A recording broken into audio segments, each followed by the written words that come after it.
은혜의 감격의 연속입니다. 6월 마지막 주 우리 교회가 이 성전을 새롭게 리모델링을 하고 첫 입당 예배를 드렸던 그런 날이었습니다. 저는 그 입당 예배를 드리면서 얼마나 큰 감격 가운데 예배를 드렸는지 모릅니다. 새로운 성전, 그리고 아름답게 지어진 이 성전, 그리고 우리 모든 성도들이 함께 기뻐하는 그 모습으로 예배 드릴 때 그 감격의 모습이 너무나도 컸습니다. 그리고 지난주에 우리 창립 50주년 기념 예배를 드렸습니다. 우리 교회가 벌써 50년이 되었습니다. 이제 하나님께서 역사해 주신 그 역사로 나머지 또 50년을 향해서 달려가는 그 예배, 감격이었습니다. 그리고 오후에는 봉헌 예배와 우리 장로 취임 예배로 드렸습니다. 그 예배가 얼마나 아름답고 얼마나 은혜스러웠던지 그 모든 예배의 순서 그리고 모든 찬양들 참여했던 많은 다른 교회의 목사님들, 성도님들이 보시고 너무 기뻐하시고 또 너무 부러워하시는 그런 모습들이 있었습니다. 가시면서 모두 다 축하하고 이렇게 돌아가시는 그런 모습들이 있었습니다. 감격이었죠. 그리고 오늘은 그동안에 중단되었던 일부 예배가 다시 시작이 되었습니다.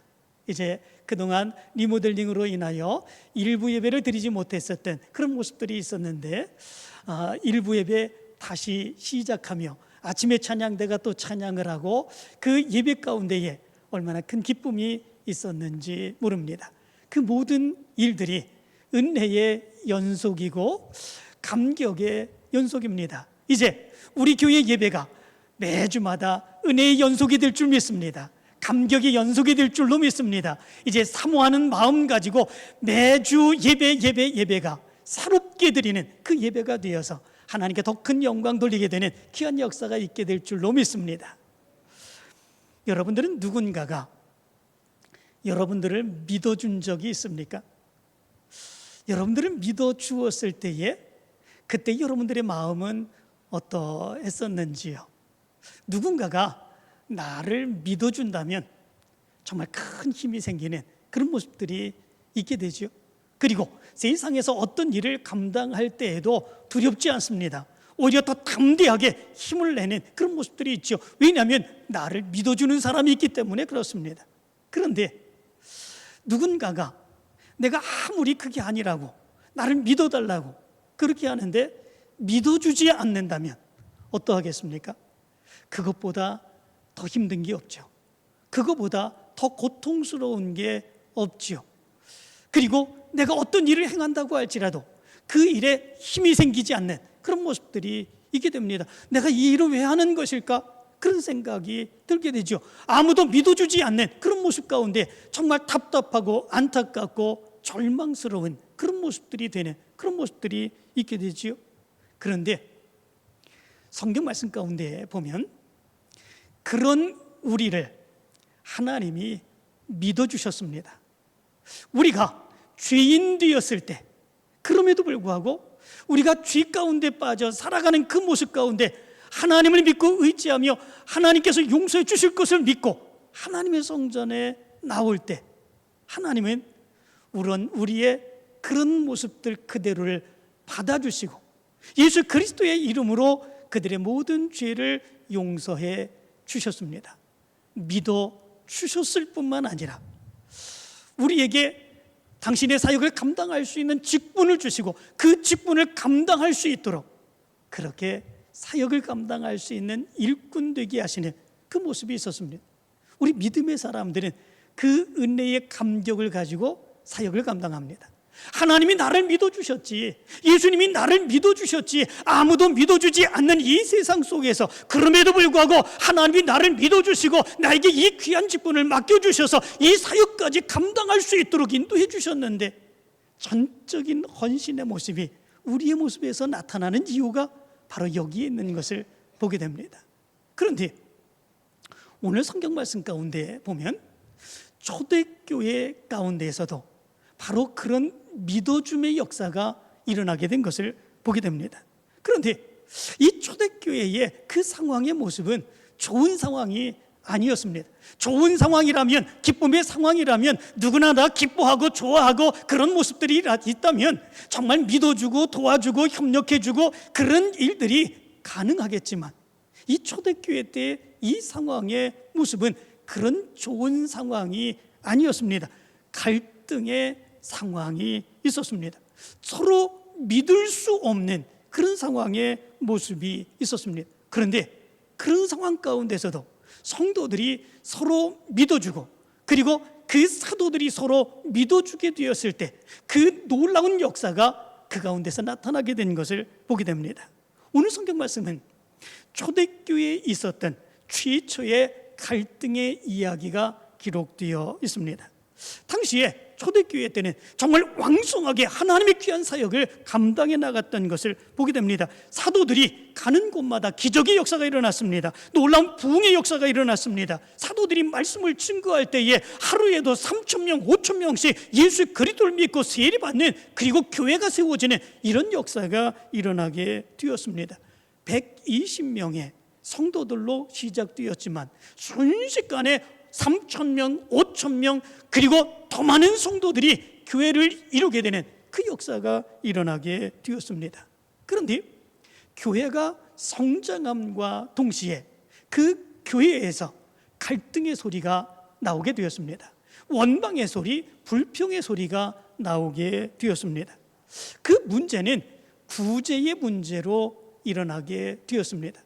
구제라고 하는 것은 서로 돕는 일이지요. 어려운 사람들을 돕고, 그리고 그들에게 힘을 주고 다시금 용기를 갖고 살아가게 하는 그런 일이지요. 교회라면 당연히 그러한 일은 감당할 수 있어야 되지요. 초대교회도 마찬가지로 그러한 사역을 감당했습니다. 그런데 문제가 생기게 되었습니다.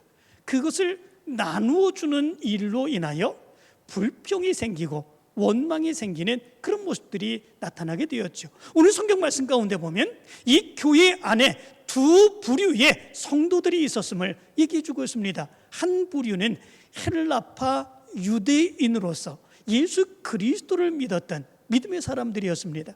이 사람들은 예루살렘에 살지 아니하고 해외에서 살다가 이제 마지막 말년에 이제 하나님의 도성, 하나님의 성전이 있는 예루살렘에서 말년을 보내자, 그렇게 생각하고 그렇게 고향으로 돌아와서 거기에서 예수 그리스도를 믿었던 그런 사람들이었습니다. 또 다른 부류가 있었죠. 그 사람들은 히브리파 유대인들이었습니다. 그들은 예루살렘을 떠나보지 않았습니다. 예루살렘 그 고향에서 그들은 살아가면서 거기에서 예수 그리스도를 만나서 예수 그리스도를 믿었던 그런 사람들이었습니다. 그런데 그들 가운데에서 이 구제의 문제로 인하여 원망과 불평이 나타나게 되었죠. 히브리파 유대인들, 그 기독교인들이 구제하는 문제에 있어서 자기네들이 소외되었다, 그렇게 생각하는 그 모습이 나타나게 되었습니다. 이 히브리파 유대인들은 그 당시에 교회의 대다수를 형성하고 있었던 그런 사람이었었고, 그리고 그 사람들은 어려운 사람들이 많았습니다. 그 당시에 사도들이 말씀을 증거할 때 하루에도 3,000명, 하루에도 5,000명 예수 그리스도를 믿고 교회를 이루며 하나님의 사역을 감당해 나가는 가운데에, 그럼에도 불구하고 거기에는 어려운 사람도 많았고 힘든 사람들도 많았죠. 반대로 이 헬라파 유대인들은 그래도 넉넉한 사람들이 많았습니다. 해외에 나가서 그들이 살아가면서 그래도 많은 물질을 모으고 말년에 하나님의 도성, 성전이 있는 그곳에서 하나님을 섬기며 우리가 살아가자, 그 믿음의 결단을 안고 돌아온 사람들이었기에 조금은 여유로운 그런 사람들이 많이 있었죠. 그런 가운데에 당연히 더 도와줘야 될 사람들이 많은 사람들, 어떤 사람들이겠습니까? 히브리파 유대인들이 오히려 더 많이 도와줘야 될 그런 사람들이죠. 그러나 헬라파 유대인들의 모습 가운데서 볼 때는 그들이 소외된 것 같습니다. 오히려 그들보다도 히브리파 유대인들에게 더 많은 도와줌의 모습이 그들에게 나타나게 되는 그런 모습들이 있게 되었죠. 게다가 그 당시에 그들을 돕는 일을 담당했던 거 누가 담당했습니까? 사도들이 담당했었지요. 그렇다면 그들의 사정과 형편을 보면서 얼마나 지혜롭게 그것을 잘 도와주는 그런 모습들이 있었을까? 그러나 그 모습 가운데서 보면 훨씬 더 많은 사람들이 히브리파 유대인들이었기에 그들을 더 많이 도와주는 것은 당연한 일인데 그것에 대해서 우리가 더 소외되었다, 왜 우리는 더 적게 도와주느냐라고 하는 것에 대한 불평과 원망이 생겨지게 되는 것을 보게 됩니다. 이 문제에 대해서 사도들은 적극적으로 대처를 하게 되는 것을 보게 됩니다. 사도들은 그 문제에 대해서 이렇게 얘기를 합니다. 형제들아, 너희 가운데서 성령과 지혜가 충만하여 칭찬받는 사람 7을 택하라. 그렇게 이야기합니다. 너희가 이 문제를 해결할 수 있는 그런 사람 7명을 택하라. 그렇게 이야기를 하지요. 그것을, 그 문제를 너희들이 선택하는 그 사람들에게 맡기고 우리는 기도하는 일과 말씀을 증거하는 일에 전력을 다하겠다. 사도들이 그렇게 이야기합니다. 왜 사도들이 그렇게 얘기를 했을까? 문제가 있어서, 귀찮아서, 그럼 너희들이 한번 해봐, 이런 마음 가지고 사도들이 그렇게 했겠습니까? 아니지요. 이 문제는 사도들이 성도들을 전적으로 믿고 신뢰한다고 하는 그런 표현인 것을 보게 됩니다. 그 당시에 이 교회에 나온 성도들이 어떤 성도들이었습니까? 예수 그리스도를 믿은 지 얼마 되지 않는 그런 성도들이었습니다. 그들은 그 이전에 유대교를 먹고 그 이전에 이방신을 믿고 그렇게 하는 가운데에 하나님의 말씀을 듣고 회개하고 그리고 믿음으로 결단하여서 예수 그리스도를 섬기기를 작정하고 교회에 나온 그런 사람들이었습니다. 그 사람들을 사도들은 믿어준 거죠. 아무리 그 이전에 죄악된 삶을 살았다고 할지라도 그들의 모든 삶을 회개하고 결단하고 예수 그리스도를 믿기로 결단하여 예수 그리스도 앞으로 나온 그런 사람들. 그런데 교회에 나왔는데 교회에서 문제가 있다고, 여러 가지 갈등이 있다고, 너희들 못 믿을 사람들이야, 이렇게 얘기해 줄 수 있는 그런 상황은 아니지요. 그럼에도 불구하고 그들을 믿어주는 그 사도들의 모습이 있었던 것을 얘기합니다. 그리고 너희들의 문제, 이 구제의 문제, 그 문제는 바로 성도들끼리 바로 이런 사람들을 선택하여 이 문제를 해결하는 것이 옳겠다. 그렇게 사도들은 결단하고 있는 것을 보게 됩니다. 이 문제는 초대교회 때에 굉장히 중요한 그런 문제였습니다. 사도들은 그 당시에 성도들을 믿어주고 인정하여서 최소한의 기준을 알려주게 되는 것을 보게 되죠.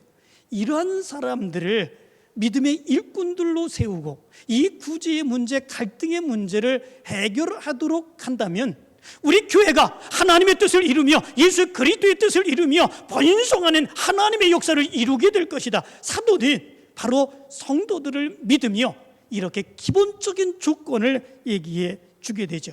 그 기본적인 조건이 무엇입니까? 성령과 지혜가 충만하여 칭찬받는 사람을 선택하라 라고 하는 것이었습니다.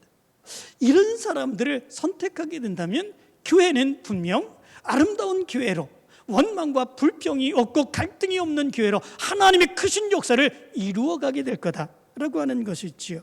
이 모습 안에서 이 초대교회가 이제 이 모습 안에서 그 사람들을 선택하게 됩니다. 첫 번째의 사람은 이제 성령이 충만한 그런 사람들로 세우게 되는 그런 모습들이 있게 된 것을 보게 됩니다. 성령이 충만한 성도들, 하나님의 영을 이제 그들 가운데 사모하며 하나님과 간절한 교제 나누기를 원하며 하나님의 성령의 인도하심 속에 하나님의 뜻을 이루기를 원하며 믿음으로 살아갔던 바로 그런 사람들을 선택해야 된다. 사도는 얘기를 했습니다.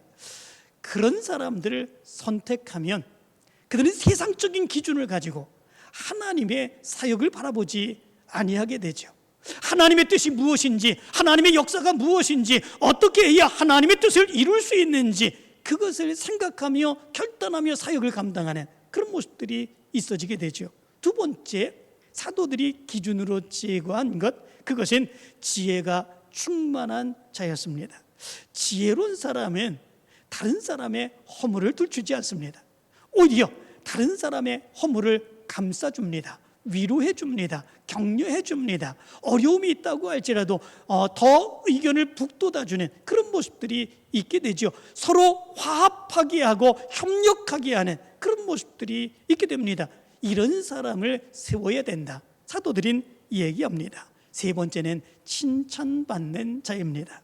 이 모습은 다른 사람의 인기를 얻는 사람을 이야기해 주고 있는 것은 아닙니다. 다른 사람들의 더 많은 인기를 얻고 다른 사람들의 더 존경을 받는 이런 사람을 이야기해 주고 있는 것이 아니죠. 성령 충만하여 지혜로운 이 모습으로 사역을 감당하는데 그럼에도 불구하고 자기가 누구인지 내세우지 아니하고 묵묵히 자기의 사역을 감당하는 사람, 그 모습으로 인하여 진정한 모습으로 성도들에게 존경받고 존중받는 사람, 그런 사람을 얘기해 주고 있는 것을 보게 됩니다. 최소한의 조건을 사도들은 성도들에게 얘기합니다. 그리고 이런 사람을 택하여 이 구제의 문제로 인하여 갈등을 겪고 있는 이 교회에 믿음의 일꾼으로 세운다면 이 사람들로 인하여 하나님의 놀라운 능력의 역사가 일어날 수 있을 것이다. 사도들은 그렇게 생각을 하게 되죠. 그런데 놀라운 것은 사도들이 이런 조건을 얘기했을 때 제자들은, 그 당시에 성도들은 저마다 자기네들이 생각하고 있었던 그런 사람들이 있었을 것입니다. 이 문제를 위하여는 이런 사람이 꼭 필요하고, 이 문제를 위하여는 저런 사람이 꼭 필요하고, 그리고 저 사람은 나하고 좀 친한데 저 사람이 좀 세워졌으면 오히려 내 편에서 더 많은 일을 할 수 있을 것이다, 이렇게 생각하는 사람들도 있었을 것입니다. 그런데 오늘 성경 말씀 가운데 보면 사도들의 그 기준에 그 어느 누구도 자기의 요구를 이야기하지 않습니다. 이런 사람을 좀 대신 써줬으면 좋겠습니다, 얘기하지 않습니다. 사도들이 제시한 그 기준으로 인하여 그들이 믿음의 일꾼들을 뽑게 되죠. 그리고 그렇게 해서 뽑힌 사람들이 7명이었습니다. 오늘 성경 말씀 가운데 보면 그 사람들의 이름이 기록되어 있습니다. 스데반과 또 빌립과 브로고로와 니가노르와 디몬과 바메나와 유대교에 입교했던 안디옥 사람 니골라, 이 7명의 사람이 세워지게 되었습니다. 그리고 사도들은 그들에게 안수하여서 집사의 직분을 주고 사역을 감당하도록 행한 것을 보게 됩니다. 그런데 여기에서 조금 이상한 모습을 발견할 수 있게 됩니다. 그 모습은 여기에 기록된 이 사람들의 이름이 모두 히브리파 유대인들의 이름이 하나도 없습니다. 오히려 이 사람들의 이름 전부가 헬라파 유대인들의 이름입니다. 놀랍지 않습니까? 이 구제의 문제에 있어서 문제를 제기하고 우리가 소외됐다고 갈등을 유발했던 그런 사람들이 누구입니까? 헬라파 유대인들이었습니다. 그런데 더 많은 숫자, 그 교회에서 훨씬 더 많은 숫자를 이루고 있었던 그 사람들은 어떤 사람들이었습니까? 히브리파 유대인들이었습니다. 그렇다면 저들이 문제를 일으켰고 저들이 갈등하고 그리고 원망하고 불평하는데, 그럼 너희들 다 빠져, 우리가 할게, 우리가 숫자가 더 훨씬 더 많은데, 그리고 자기네 편, 자기가 더 원하는 사람들을 세울 수도 있었던 그런 모습들이 있었지 않았습니까? 그런데 한 사람도 히브리파 유대인을 세우지 않았습니다. 무엇 때문에 그랬을 것 같습니까? 그래, 너희들이 문제를 일으켰으니까, 너희들이 원망하고 너희들이 불평이 있으니까 얼마나 잘하는지 한번 해보자, 너희들이 다 해봐, 그런 마음이겠습니까? 그런데 사실은 그것이 아니었습니다. 무엇입니까? 믿어주는 겁니다. 다시 말하면 사도들은 이 문제를 해결할 사람으로, 성령이 충만한 사람, 지혜로운 사람, 칭찬을 받는 사람, 그런 사람으로 너희들이 세워라, 성도들을 믿어주었습니다. 그 성도들은 이 교회를 위하여, 하나님의 사역을 위하여, 예수 그리스도의 사역을 위해서 우리가 어떤 사람을 세워야 할 것인가, 내 마음에 맞는 사람들, 그리고 내 편이 있는 사람들, 그런 사람들을 세우는 것이 아니라 정말 교회를 위하여, 하나님의 크신 뜻을 위하여 하나님의 사역을 감당할 사람들을 세워야 되겠다. 성도들도 믿어주며 그 중에서 믿었던 사람들, 그들이 자기네들 편이 아닙니다. 히브리파 유대인들이 아닙니다. 오히려 원망하고 불평했던 헬라파 유대인들의 사람들, 그 사람들이 더 믿음으로 열심히였습니다. 전적으로 하나님의 사역을 감당했던 그런 사람들이었습니다. 그 사람들을 세우고 7명으로 하여금 그 구제의 문제를 해결할 수 있게 그렇게 선택했던 것을 보게 됩니다. 놀라운 역사 아닙니까? 정말로 믿어주는 겁니다. 믿어주지 않으면 이런 역사가 일어날 수 없습니다. 사도들은 성도들을 믿어줍니다. 성도들은 정말 하나님의 귀한 사역을 감당해야 될 사람들이 어떤 사람들인지 사도들의 말을 존중하며 그 말씀대로 믿음으로 사람들을 바라보고 그들을 믿어주며 그 사역을 감당하게 하는 이런 역사가 나타나게 됩니다. 이 모습이 하나님의 놀라운 역사를 이루어지게 하는 것을 보게 됩니다. 이 일 이후로 헬라파 유대인들, 특별히 집사로 세워진 그 사람들을 통해서 얼마나 놀라운 능력의 역사가 나타나고 있는지 모릅니다. 먼저 7장의 말씀 가운데 보면 스데반의 설교가 나옵니다. 스데반이 그렇게 유대인들에게 담대하게 선포하는 그런 모습들이 있게 되죠. 하나님은 성전에만 계신 하나님이 아니라 어디에든지 계시며 역사하시는 하나님이다. 이 스데반은 그것을 선포합니다.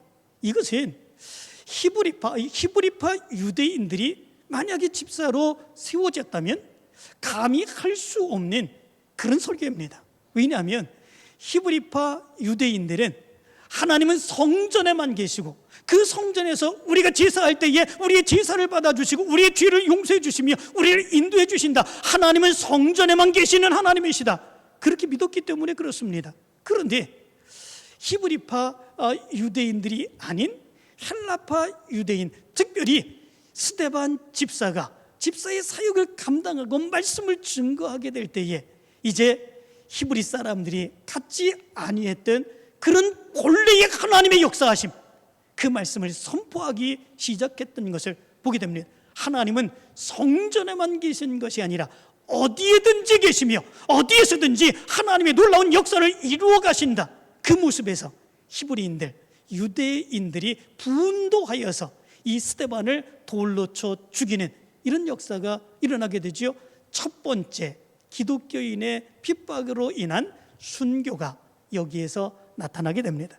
두 번째는 8장의 말씀 가운데 보면 사마리아인들에게 전도하는 빌립 집사의 활약이 기록되어 있는 것을 보게 됩니다. 그 당시에는 사마리아 사람과 유대인들은 서로 상종하지도 않았습니다. 그 사마리아 사람들의 마을로 지나갈 때에는 그 마을로 지나가지도 아니하는 그런 모습들이 있게 되었던 것이지요. 오히려 더 더러운 그런 사람들로 치부하는 그런 모습들이 있었습니다. 그러나 헬라파 유대인으로서 집사의 직분을 받았던 이 빌립은 감히 담대하게 사마리아 사람들에게 가서 복음을 증거하는 놀라운 역사가 일어나게 됩니다. 그리고 에티오피아 내시, 이방인이지 않습니까? 유대인으로서는 상종하지 않았던 바로 그들, 이 에티오피아 내시가 말씀을 듣고 깨달은 이후에 세례를 받고자 했을 때에 그 물 있는 곳으로 가서 에티오피아 내시에게 세례를 주게 되는 그런 역사가 일어나게 되죠. 이방인들에게 첫 번째 세례를 준 그런 역사가 기록되어 있는 것을 보게 됩니다. 뿐만 아니라 13장부터는 히브리파 유대인들이 성경에서 사라지게 됩니다. 그리고 오히려 이방인들이 교회로 나오게 되었고, 그리고 그 번성하는 모습 가운데 하나님의 큰 역사가 전 세계로 번져나가는 그런 역사가 기록되어 있게 되지요. 핍박을 피해서 안디옥으로 갔던 믿음의 사람들, 그들이 안디옥에서 이방인들에게 복음을 증거합니다. 히브리파 유대인이라면 감히 그렇게 할 수 없었던 그런 모습들이 있게 되지요. 헬라파 유대인들의 믿음의 모습이 있었기에 이런 모습들이 가능했지요. 안디옥으로 가서 복음을 증거하고, 그리고 거기서 유대인들에게만 말씀을 증거하는 것이 아니라 이방인들에게도 말씀을 증거하게 되는 그런 모습들, 그래서 번성하게 되는 그런 역사들, 그 모습 안에서 세상의 사람들에게 그리스도인이라 그런 칭호를 받게 되는 그런 역사가 일어나게 됩니다. 그 이후로 교회는 이방 땅으로 복음이 증거되어가는 그런 역사가 나타나게 되죠. 믿어주는 역사, 그리고 사도들은 성도들을 믿어주고 성도들은 사도들을 믿어주고, 그리고 그 믿음 안에서 사역을 감당하여서 하나님의 놀라운 능력의 역사를 이루어가는 역사, 그것이 교회를 통해서 나타나게 되는 이런 역사가 일어나게 되었던 것을 보게 됩니다. 이 역사가 나타났을 때 오늘 성경 말씀 가운데 보면 그 역사의 결과를 이렇게 말씀해 주고 있습니다. 7절은 이렇게 말합니다. 하나님의 말씀이 점점 왕성하여 예루살렘에 있는 제자의 수가 더 심히 많아지고 허다한 제사장의 무리도 이 도에 복종하니라. 이렇게 말씀해 주고 있습니다. 말씀의 부흥의 역사가 일어나게 됩니다. 하나님의 말씀이 점점 왕성하여, 다시 말하면 사도들이 전해주는 그 말씀이 성도들에게 있어서는 하나님의 말씀으로, 예수님의 말씀으로 들려지게 되는 놀라운 역사가 일어나게 되는 것이지요. 사도들이 전해주는 그 말씀이 하나님의 음성으로 들리고 예수 그리스도의 말씀으로 들리고 그 말씀대로 살아가게 될 때에 하나님의 역사가 그들 가운데 일어남을 믿으며 성도들은 더 열심히 그 말씀 듣기를 사모하며 몰려들게 되는 그런 역사가 나타나게 된 거죠. 그 모습 안에서 제자의 수가 더 많아지게 되는 그런 역사가 일어나게 되었죠. 그 이전에도 사도들이 말씀을 증거할 때에 하루에도 3,000명씩 회개하는 그 역사가 일어나지 않았습니까? 사도행전 2장 41절 이렇게 말합니다. 그 말을 받은 사람들은 세례를 받음에 이날의 신도의 수가 3,000이나 더하더라. 사도행전 4장 4절의 말씀 가운데 보면 이렇게 말합니다. 말씀을 들은 사람 중에 믿는 자가 많으니 남자의 수가 약 5,000이나 되었더라.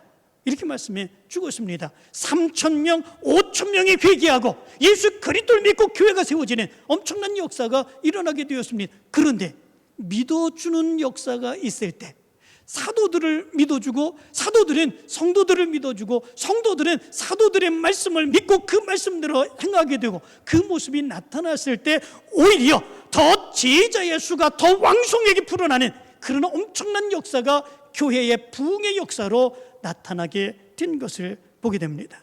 그리고 그동안에 형식적으로 제사를 담당했었던 제사장들도 예수 그리스도를 믿기 위하여 교회로 돌아오게 되는 엄청난 역사가 일어나게 된 것을 보게 됩니다. 초대교회에 있었던 정말 어떤 면에서 보면 정말 큰 위기 가운데 갈등이 있음으로 인하여 그 교회가 와야 될 수밖에 없었던 그런 위기 가운데서 그 하나님의 더 큰 역사가 이렇게 나타난 그 사건의 이야기가 오늘 말씀의 이야기입니다. 그 말씀은 믿어주는 가운데 일어나게 되었습니다. 서로가 믿어주고 그 믿어주는 말씀을 믿고 믿음으로 살아가는 가운데 그 역사가 일어나게 되었습니다. 이 모습을 가만히 생각해 보면 교회라고 해서 문제가 없고 정말 거룩한 사람들만 있는가? 그러나 그렇지 않다고 하는 사실을 우린 깨달을 수 있게 됩니다. 교회도 갈등이 있을 수 있습니다. 문제가 생길 수 있습니다. 어려움이 생길 수 있습니다. 그런데 중요한 것이 있습니다. 그것은 믿어주는 일입니다. 서로가 서로를 믿어주게 될 때에 그 가운데서 그럼에도 불구하고 하나님의 역사는 일어납니다. 서로가 서로 믿지 못하는 그런 모습들이 나타날 수 있는 건 당연한 일입니다. 왜냐하면 배운 것이 다릅니다. 사는 것이 다릅니다. 생각하는 것이 다릅니다. 연령이 다릅니다. 모든 것이 다른 것, 이것이 바로 교회의 성도들의 구성원들입니다. 그렇기에 저마다 자기의 생각과 자기의 주장이 있습니다.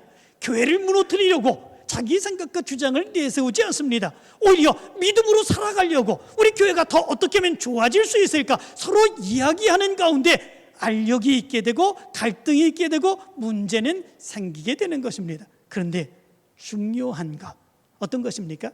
네 생각은 안 돼, 네 입장은 안 돼, 네 주장은 안 돼, 그 모습이 아니라 그럼에도 불구하고 하나님의 뜻을 이루기 위한 바로 그 생각들임을 믿으며 믿어주는 겁니다.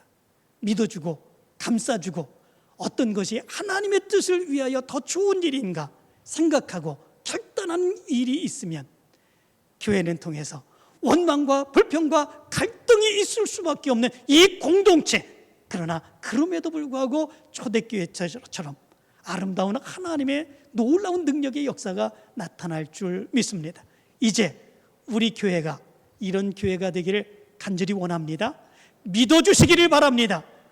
성도들이 서로 믿어주고 성도들이 교역자를 믿어주고 성도들이 말씀 전하는 목회자들의 말씀을 믿어주고 그리고 그 믿음으로 살고자 애쓰고 수고하는 모습들이 우리 성도들의 모습 가운데 있게 되기를 원합니다. 그리하여서 하나님의 놀라운 역사가 이제 우리 우선교회를 통해서 이어져 나가는 귀한 역사가 있게 되길 간절히 축원합니다.